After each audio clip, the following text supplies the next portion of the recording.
Good evening, everybody, and welcome to another edition of Fire Up Michigan. My name is Scott Morgan, Rough Motor City Manmouth, back in Florida. My goodness, folks.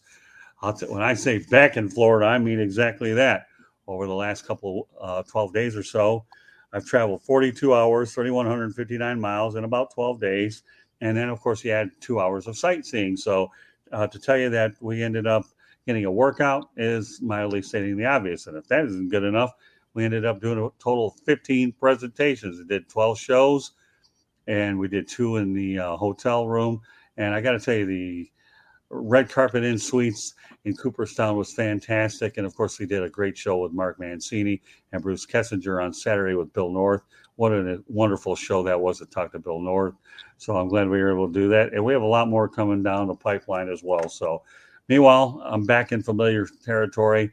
Kind of like to sleep in my own bed, but boy, I had a blast on the road. And I also want to point out another show that'll be in the works for No Limits.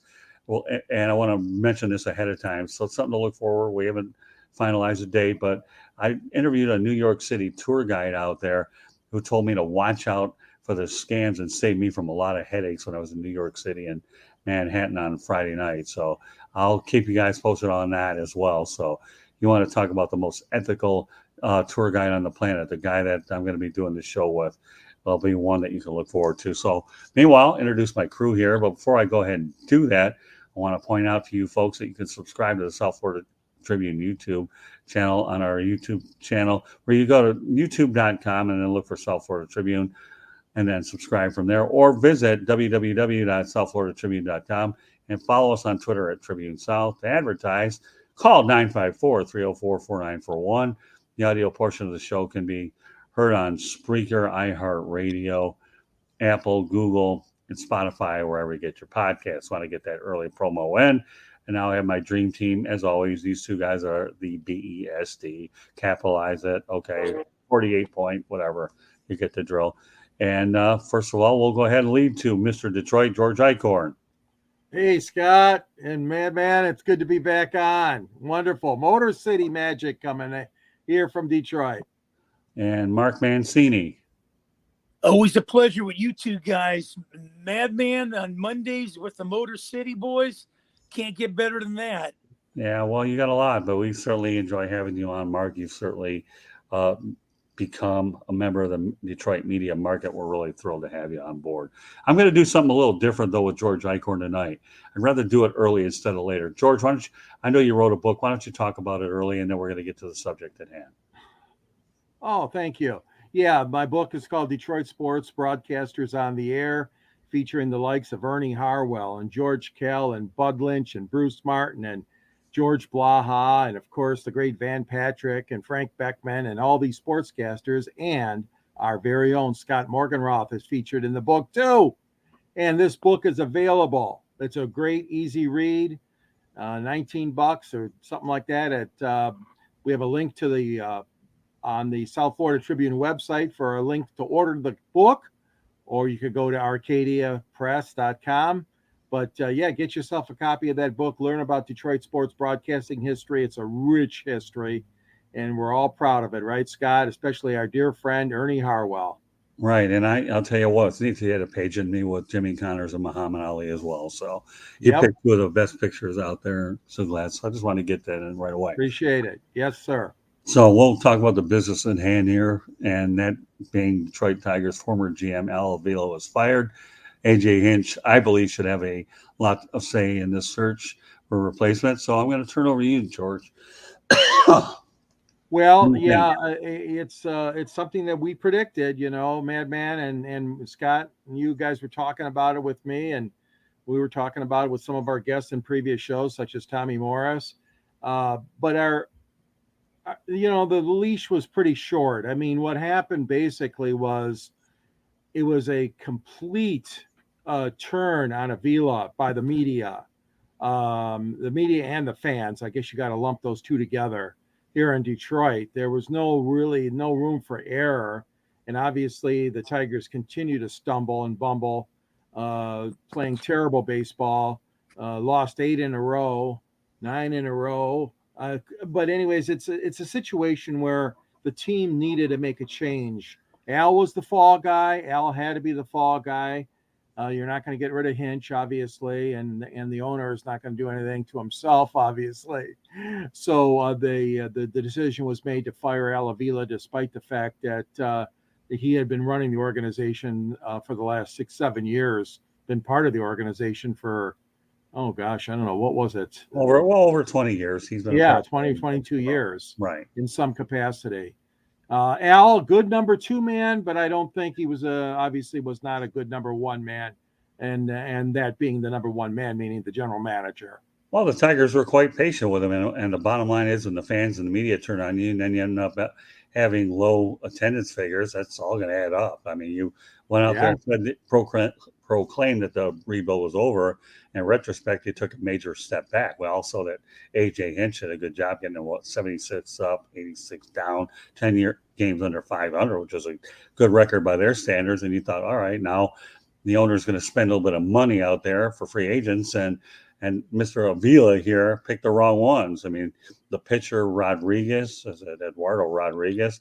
I think the Boston Red Sox were shrewd. They didn't want him back, and the Tigers ended up paying him a lot of money, and that hasn't worked out well. And I'm not going to pick on a lot of the other ones. I know Javier Baez is underachieved, but we won't get into all that. But when you talk about the sum of the whole, the only thing I'll add to it before I turn it over to Madman is I'm glad that AJ Hinch is going to go out there and have a say in who this guy is. And don't be surprised if Chris Ilitch does lean on AJ Hinch a lot, because AJ Hinch is very well connected in the community of baseball. And you know how many connections?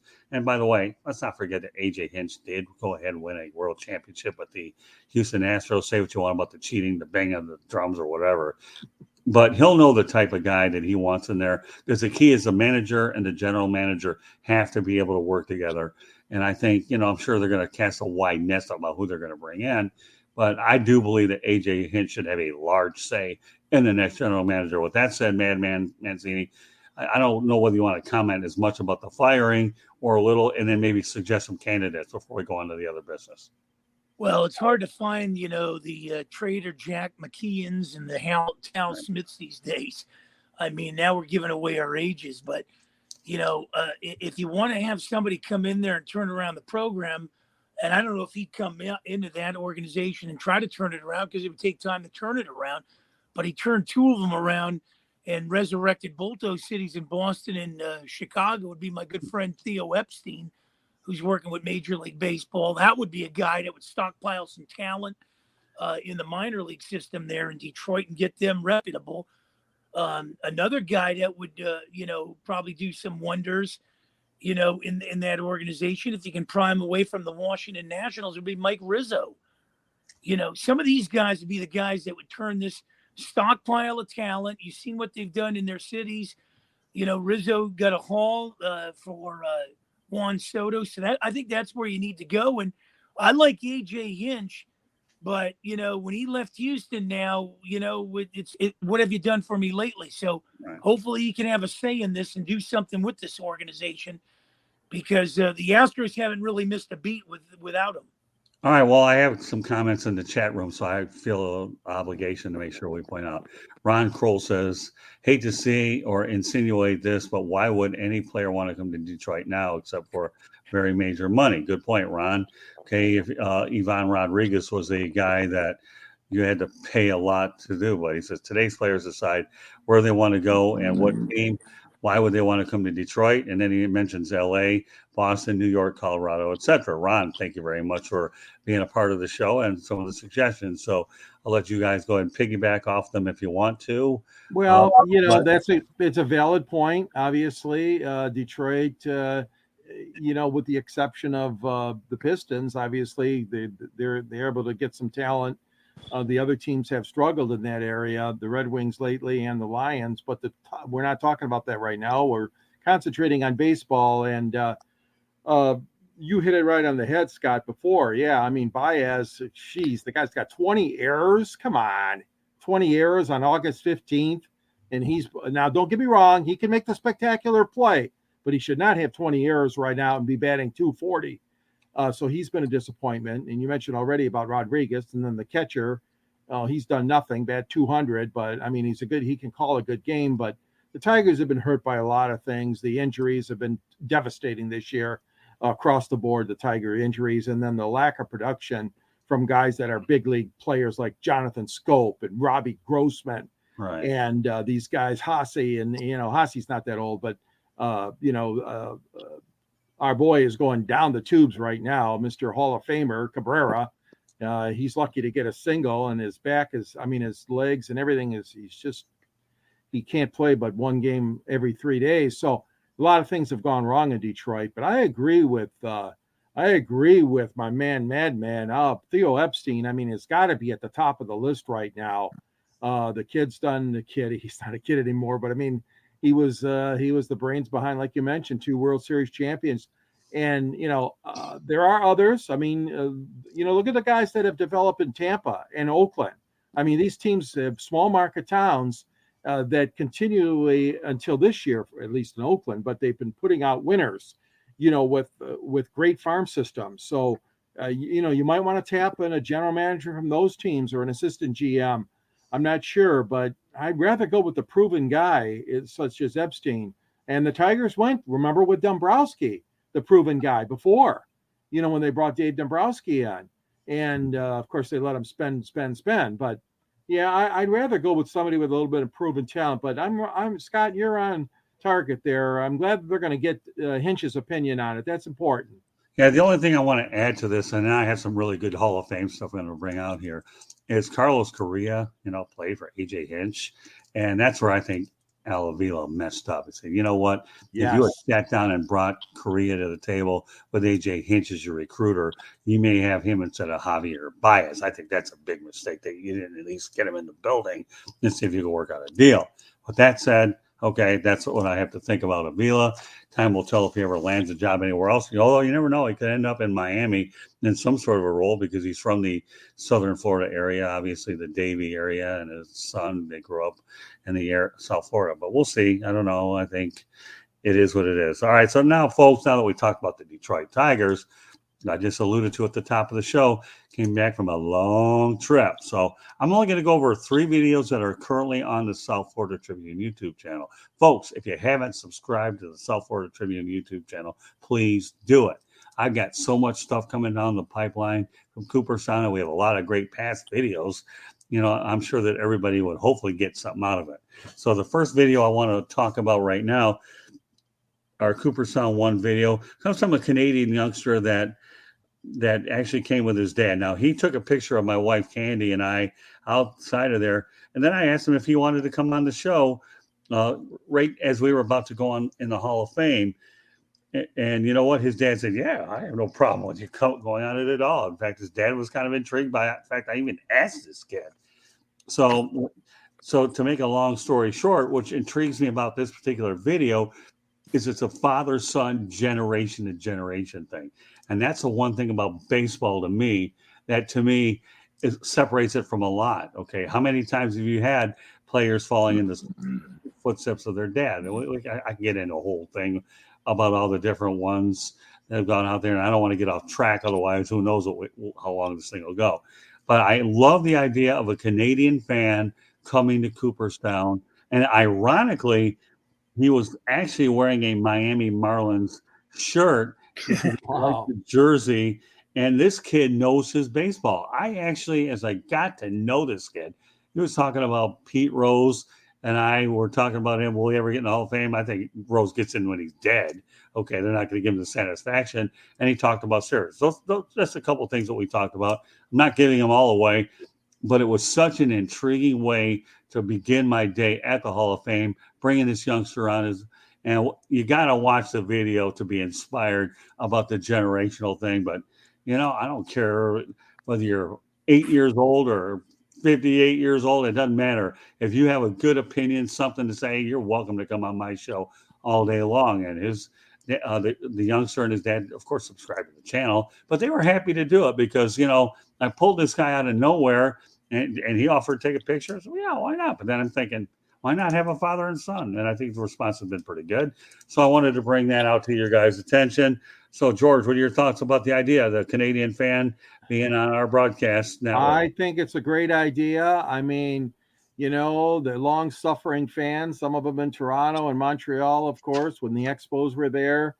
Blue Jay fans are very loyal. They've had some great crowds, as you guys know, over the years at the Sky Dome, the Rogers Center, and there's a lot of good baseball history there. I mean, Sparky Anderson goes back to playing in Canada when he was trying to get into the big leagues, and I tell you what, there's a lot of good fans north of the border, and I'm glad you met this young man, because it sounds like you said, Scott, he really knows his stuff, and he loves the game, and obviously his father gave the green light to do the interview.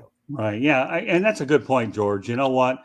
He was a nice kid. He really was. And he was knowledgeable, and his dad didn't mind doing it. I mean, come on. How do you not want to bring a kid on that doesn't want to talk baseball, knowing that he's there? I talked to him 15 minutes before we went on. You're okay with it? Oh, I'm cool. I mean, this kid's here, a little rock star as far as I'm concerned, the way he acted. But I just thought it was a great opportunity before we went into the Hall of Fame. How can the heck can you preview going into the museum and not snap this kid out of nowhere? And just because you want to take a picture, say, I'll give you more than you bargained for. And we had a great time. My goodness. And he's a subscriber. Hopefully he'll have an opportunity to see what we're doing here in Fire Up Michigan. But, opportunities can come anywhere. You can find your next big interview anywhere you want, as long as you're resourceful or industrious, as Tom Gage once told me to my face. And as long as it's quality and people understand it, you bring it to life. And I was proud to have this kid on. I'll tell you, I don't need a do-over. If this kid ever responds back to me and ever wants to come on the show, I'll let him back on. But, it's an open invitation. I believe his name was Steven, and his dad. They were just great people. Folks, you just got to see the video. Mark, any quick observations about this video? Well, I'm surprised you didn't delay your visit into that Cooperstown, talking Dave Steve, Tony Fernandez, Kelly Gruber, George Bell. Right. I mean, he could have kept you busy right there, and you would have probably came back with some Tigers, and you would have had a Tiger J thing going right outside Cooperstown. Yeah, but the whole idea, Mark, was just seeing a youngster enthusiastic about being on the air for the first time ever, and being able to talk baseball, just to give enough there and why he was at the museum and how his dad and what they were going to get out of their trip. And I'll tell you, once you listen to that interview, you'll understand that, to me, Mark, okay, it isn't about just talking about a home team versus the other. Anybody can do that all day long. But when you take a kid who's coming in from wherever and he has a knowledgeable presence in the game, and to me, it's just unreal. And this to me, and I'll get into more videos as you folks continue to tune in. I'm only going over 3 and then previewing 2 more. This was a great way to start what turned out to be an unbelievable experience out on the road. So with that said, okay, we're going to talk about our next opportunity, which turned out to be a networking experience with Mark Maraday. There we go. George Eichhorn took a quick water break. No big deal. But anyway, networking with Mark Maraday. Here's a guy that I ended up meeting over on Twitter is what I did. And Mark and I were in touch. He does help promote South Florida Tribune is what he does. And by retweeting a lot of our content, and we talked on the phone, and when the opportunity came that he would be in Cooperstown the same time that we were on it, then it was a natural to meet him. So what I ended up doing is outside my hotel, the Red Carpet Inn, I can't say it enough, these people treated us phenomenal. We were in town with his wife, and his sons were playing in a youth baseball. We found 30 minutes to talk about it, and this guy was unbelievable, and what we did is we titled it for the Sports Exchange, the Pittsburgh Sports Scene. Well, Mark, you know what? Well, actually, no, I'm thinking ahead of myself. This is someone else. It doesn't make any difference, but we'll get to that in a moment. So, but anyways, Mark, what are your thoughts about the networking significance that you can go out there and have when you're on the road? Well, I think it's very important. I always like to look at, I think God gives us abilities, and, either you use them or you lose them. We all have them, I know, and I think the same way you do. He gives us a personality and networking skills, and bring that to the forefront, because it's very important today, especially with technology today. I mean, right. Years ago, we would talk about you have to buy airtime somewhere and everything. Now all you need is an iPhone and everything. You can have your own studio. So put a backdrop of whatever city you're in, and you're all set. Yeah, this situation was so good too, I'm because I got so enthusiastic about the Pittsburgh thing because you're from that area. But I'll get to it in a moment. But in Meredith's case, we've had a good relationship going through Twitter, and we've stayed in touch. When the opportunity to do a face-to-face show, this was a natural if I ever saw one. And he's just a super nice guy, and he's a coach and a teacher and a guy that's a good role model to younger kids. And folks, again, you got to go out there and see that show. It's called Networking with.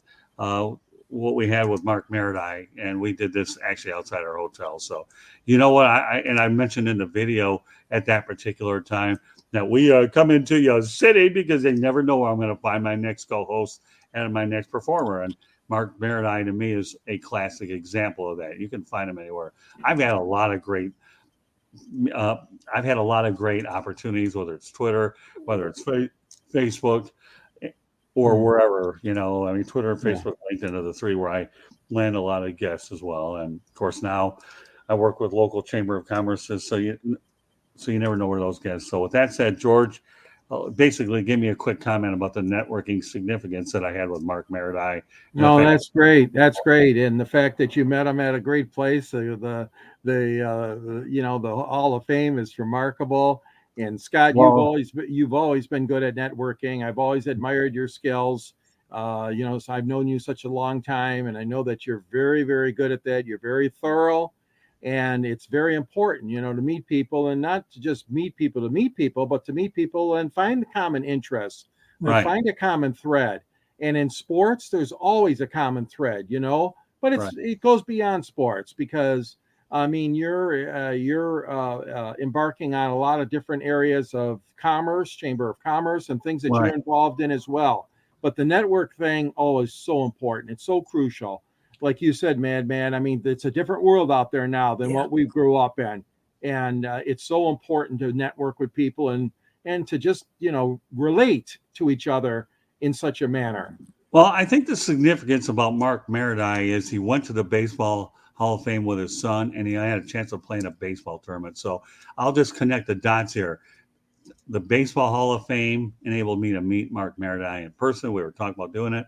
We were able to do it in person. And youth, to me, baseball games just finished and made it so much easier. So connect the dots, folks. Okay, Twitter plus baseball youth plus networking, and what do you have? You have yourself a good show here. Where again, I don't care whether your next guest is going to come. You're right. What I've learned to do is whether I have content coming from sports or not, it doesn't matter. Our network is really not designed to be a one-trick pony. But I think about it with Mark. Okay, we do a broadcast outside my hotel, and thanks to Twitter and Youth Baseball and the Baseball Hall of Fame, you have a roadmap to what we consider a good broadcast. And what I liked about the networking show is that I want to make sure that folks understand that when you watch that video, you're going to find out how important it is to create the ultimate thing, and that's a win-win situation. And that's what my intent was. Mission accomplished, folks. Go out there and check it out on the South Florida Tribune YouTube channel. Now, let me go to Pittsburgh, okay, with Mr. Pittsburgh and the like, and why I got excited earlier, okay. I'm over at Doubleday Field, okay, and I ended up doing a video in front of it, short video out there. Get inside there. I meet this guy named Dale Eller from the Pittsburgh area. And I mentioned at the beginning of the show, Mark Mancini, you better be listening to this because I'm bringing your name here. And my friend Mark Mancini and colleague will love it, knowing that we're doing a show with a Pittsburgh theme to it. And I'll tell you what, though, and that's why I love to be excited about all these things because your mind rolls 200 miles an hour. So between Meredith and now Dale Eller, I have two shows that are in the 30-minute range, and they were great for the Sports Exchange too. Again, Sports Exchange is our biggest sports show on the network, and I'm going to tell you one thing with this guy here, Dale Eller. He was knowledgeable about the Penguins, the Pirates, and the Steelers, and I'm not going to tell you everything about the whole 30-minute, but it was one of those deals where I ended up seeing him inside the park. We talked about it. We got to know each other. Before long, we found the right spot at Doubleday Field. And what do you have? You have a Sports Exchange with the Pittsburgh sports seating. So, all right, Mr. Pittsburgh, go out there and give me your 2 cents worth on this. Well, he just brought in the horizons. He was just saying, you got to get to God's country, Pittsburgh, Pennsylvania. Right. Michigan's a great sports town. I've always thought that they were blue collar. You They were a know, blue and, you collar know, area. and if I could take a minute just to reflect on it, growing up out here in Los Angeles and looking at it from afar, the Penguins came into existence in 1967. Right. They couldn't draw anything. I mean, you could just walk down and see the games for like $5, and then you had Michel Dion walk off the ice. Granted, we had John Pronovo and Sil Apps and Pierre LaRouche, and then it was on to the point where Mario Lemieux and Jaromir Jagr saved the franchise. And look at the history of the Pirates there. I mean, Bill Mazeroski, the shot heard around the world, knocking out the Yankees, and then the Steelers with the, you can count them on your finger how many coaches they've had in their existence. So it's a reputable city, and it's a hard-working, a lunch pail mentality, just like Detroit is, and it's a Rust Belt. What can you say? Well, That's true. I think one of the ideas I came with, thanks to my wife Candy, and then I'm going to make this announcement while I have an opportunity, George, before I put you in here, is we're going to be creating a show called the Fire Up Series, which will allow us to have a lot of different markets in place, so we don't put them up and they'll be under one umbrella. That will not affect Fire Up Wisconsin, Fire Up Michigan, or Florida. They'll remain separate entities. Everything's done. I want to give everybody an opportunity around the country, whether it's sports or non-sports related content, to come up on the Fire Up Series. Look for announcements on there. So Candy came up with the idea. Once she explained it to me, said there's no way, this is a no-brainer. So now we'll release more details. All right, George, give me your insights about the Pittsburgh sports scene. And I had a good friend of mine, Frank Greco, of course, and I met him at IBM when I worked for Big Blue. And Frank works for Chatham University. Have you heard of that, Madman? Yeah, I've heard of Chatham that. College. Yep. And Frank has always been a huge Penguins fan, and of course Steelers fan and Pirates fan. And you're right. You look over the history, and it's very similar to Detroit, although not in football. But Detroit had a football dynasty back in the 50s, as we know. But oh my God, the Steel Curtain and Terry Bradshaw, and like you said, Chuck Noll and Mean Joe Green, and I mean, just a fabulous. And then of course, we are family, the Pittsburgh Pirates with Willie Stargell and company. And of course, the Red Wings hated to play Pittsburgh. We won the one Stanley Cup. Then you guys came back and got revenge. So, but no, Scott, you were right on talking to a guy from Pittsburgh, because it is a great sports town, and it always has been. Yes. Well, let me explain this to all you folks out there that are watching and listening, and I'll go over some of the things in a moment. But Dale Eller, okay, talks about going into Forbes Field. He brings up a lot of things, and and I don't want to give everything away. I want you to watch it, because this guy Dale Eller is the most credible person on the planet. He's there with his wife, and he's got a bucket list of things that he wants to do. But the knowledge that you gain watching Dale Eller talk on the Sports Exchange, to me, and it's already out there on the South Florida Tribune YouTube channel. If you're a Pittsburgh sports fan or just a general sports fan, Dale Eller knows his stuff. And to me, he's just an unbelievable guest that, by the way, just happened to be in the right place at the right time when we were at Doubleday Field. So you never know where you're going to find your next guest and what you're going to have in common. You get to know them. Boom. Like you said, Mark, okay, you have a smartphone and you fire up the recording, you release it whenever you're ready to release it.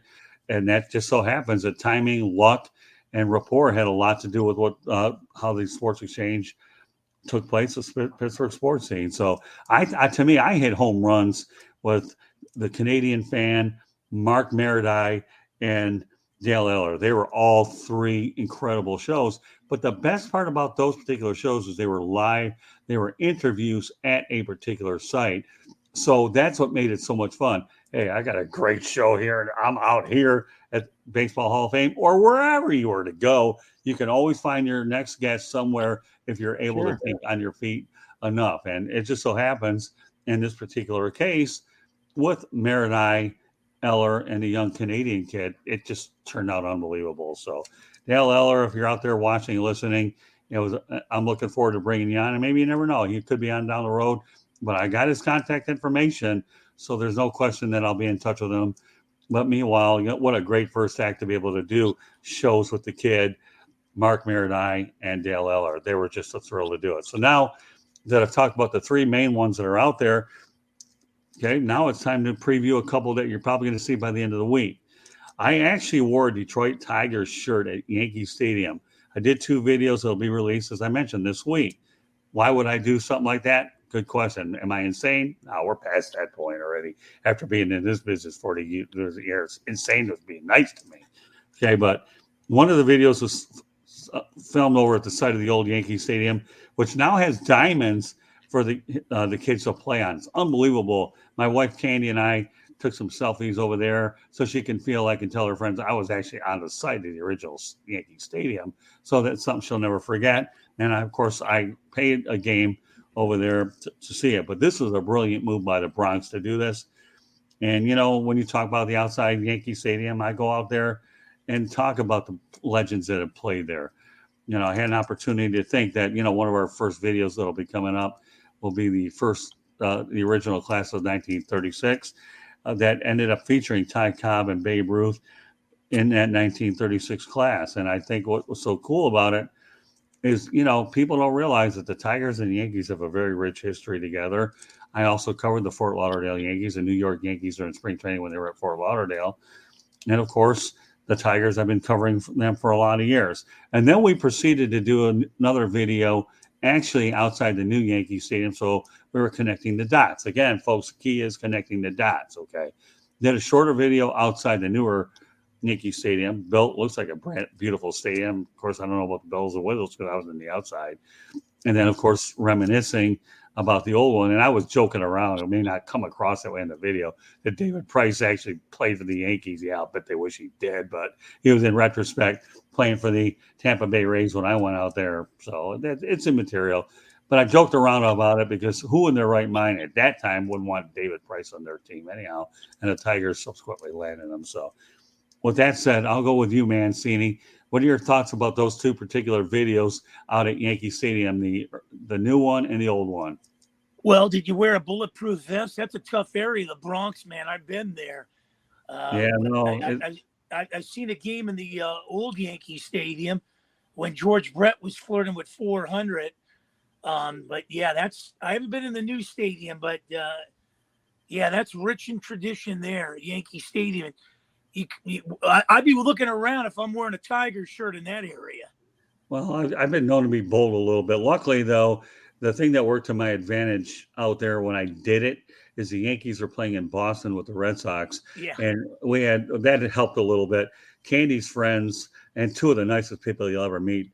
Candy worked with a person named Lauren Aranio and her husband, Joe Aranio, to me is unbelievable. This guy knows the streets like anybody else. So I felt with Joe as my brother from another mother, okay, I didn't need a bulletproof vest because I know Joe had my back. And I'm looking forward to going up there more often to see the Aranios. They're unbelievable. I mean, to me, Lauren Aranio is the nicest person I've ever seen. You talk about an absolute sweetheart. Oh, she gets it. And Joe is a street-wise character that when we were driving, see, what we initially did when we went to New York City is we ended up taking a tour from the guy that I mentioned earlier in the show, and he did a heck of a job. And then we went back the next day, and Lauren and Joe took us around, and it was cool. It was so fun as Candy and Lauren were in the backseat and Joe and I were in the front shooting the breeze. That was a blast. So, Mark, I guess to answer your question, I've been to the Bronx, okay, during a game. You're right. It's probably not an area that's overly that safe, although if it's protected, it's okay. But no, I didn't need a bulletproof vest because I was smart enough to go when there wasn't a game. And yet we took some pictures of the outside. So, yeah, I'm with you, Mark, all the way. No, it wasn't necessary that particular day. But it was neat, though. We were able to put 2 videos together of the old and the new.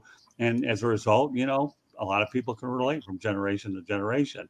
And you want to talk about some rough neighborhoods, don't tell me the Dodger Stadium's a good one. And George and I can relate that Tiger Stadium wasn't much better either. So, George, before we go to those references, what are your thoughts about the Yankee Stadium, old and new? Well, I'm a bit jealous because I haven't been to any game at Yankee Stadium in my lifetime. So I really would like to do that. Obviously, it's on my bucket list. So I think it's great. And I also think it's wonderful that they're using the fields, like you said, for young kids, sandlot players, little leaguers, whatever, right in the shadow of the new Yankee Stadium. So that's a wonderful thing. I urge the commissioner, he's got to get that All-Star game back in New York, and he's got to give it to the Yankees because, they played it in the last year at the old Yankee Stadium, but come on, that's been a long while now.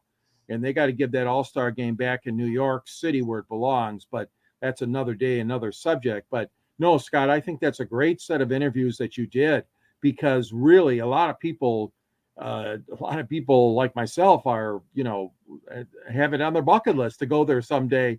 They haven't been able to see the house that Ruth built, the house that Mantle built, and now the house that the new time Yankees, the Judge, here comes the Judge, man, shooting down home runs like crazy there at Yankee Stadium.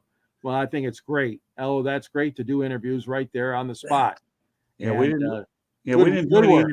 We didn't do any interviews on the spot in the Bronx.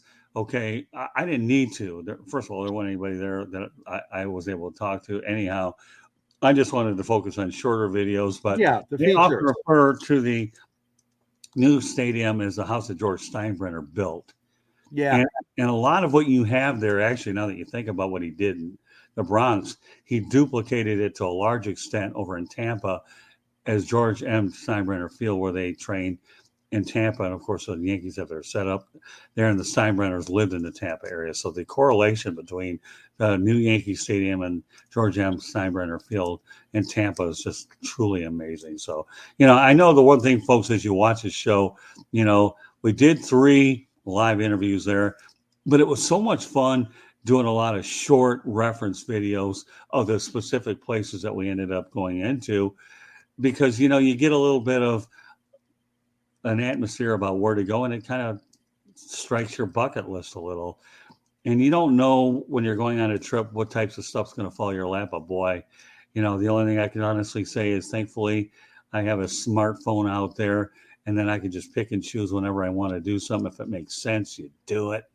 And there's nothing better than being able to do something spontaneous without any preparation, because it's really, in my mind, unbelievable. Because it's anybody can do anything scripted, but if you can do it on site, and I'm not saying I'm great at it, or I'm not, so I don't want to apply that, but if you can do something on the spot, think on your feet, it comes out natural. You don't worry about a mistake or two here and there. I'm not in the business, folks, on a lot of my shows. I'm going to sit here and be an editing freak. Okay, I'm a firm believer that if it comes out natural, it comes out. We're all human. Okay, you can't take out the human element. Certainly you try to make sure you joke around and minimize your references. But when you look at some of the whole, some of the part, nowadays people like to have show formats. They like to look at shorter videos. Pick your genre and what you got to do. And our whole idea that we're trying to do here on South Florida Tribune YouTube channel is mix sports with non-sports related things. So we appeal to everybody. And when the opportunity comes to go to New York and New York State, to me, New York State from a standpoint, Cooperstown, and New York City, the Big Apple, to me, it was a no-brainer. And it could not have worked out any better as it did. So, what can I tell you? I know that we've touched around, and over the next few weeks, we're going to be uncovering more and more videos on a lot of their different shows here on the South Florida Tribune YouTube channel. So please go out there if you haven't subscribed. I want to go over 1 or 2 more things before we call it overnight. If you didn't hear me earlier, okay, I want you folks to please subscribe to the South Florida Tribune YouTube channel by going to youtube.com, and then go out there and hit the subscribe button when you find it. It's a palm tree out there, and then click on subscribe. Or you can visit www.southfloridatribune.com and follow us on Twitter at Tribune South. To advertise, call 954-304-4941. The audio portion of the show can be heard on Spreaker, iHeartRadio, Apple, Google, Spotify, or wherever you get your podcasts. So, all in all, New York was, in my opinion, upstate New York, Big Apple was a smashing success. And of course, don't forget what we talked about earlier. Al Avila was the headliner of the week in Metro Detroit, because it was a matter of if, it was a matter of when. When you frustrate the fans and the media and you start feeling it in the pocketbook, it's inevitable that you don't wish anybody unemployment, but the results speak for themselves, and it's a move the Tigers had to make. And in the coming weeks, we'll have a much better idea who the potential candidates will emerge. So with that said, okay, I'm going to let Mark Mancini go ahead and let everybody know where they get a hold of him. I'll mention my stuff real quickly, and we'll call it a night. Look forward to next Monday's edition of Fire Up Michigan. So, all right, Mark, any closing thoughts, though, Mark, before we get to your... No, I think you covered it pretty good. And my favorite Yankee of all time was Bobby Mercer. All right, well, not a bad. And, I'm glad you brought that up, Mark, because one of the things I mentioned in the old Yankee Stadium was I made references to Lou Gehrig, and I think that was really neat. And you talk about Babe Ruth, the farewell speech. You talk about nostalgic. I mean, how many farewell speeches?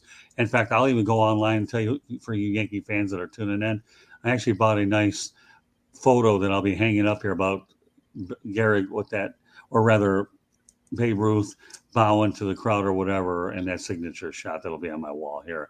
And I've got a lot of Lou Gehrig paraphernalia, too, that I have, and some videos there. So, I mean, the Yankees have undoubtedly, you don't win 27 championships because you're not there to get them. So, what can I say? Yeah, Bobby Mercer was a pretty good player, too. So, all right, with that said, Mark, why don't you let everybody know how they can get a hold of you? XM 203, Sirius 217, Sports Byline on Fridays, WWDB AM 860 Talk of Philadelphia, Liberty Bell Smack with Mary Ann and Sal on Thursdays, Pittsburgh Pirates Podcast, first base coach Derek Brock, Mondays and Friday mornings, and a host of other shows, producing and everything. Just so blessed to do the Oakland one. And you and Don, I think he's a long-lost brother of Don Kessinger, Bruce Kessinger there. Right. But George and us and all of us across this airwaves, man, is just so I'm blessed. And your lovely wife orchestrating it with the silver one there. It's amazing. Yeah, I really enjoyed doing the show with you and Bruce Kessinger. You come up with some unbelievable guests, and Bruce is a real super nice guy. I always enjoy working with you, Mark.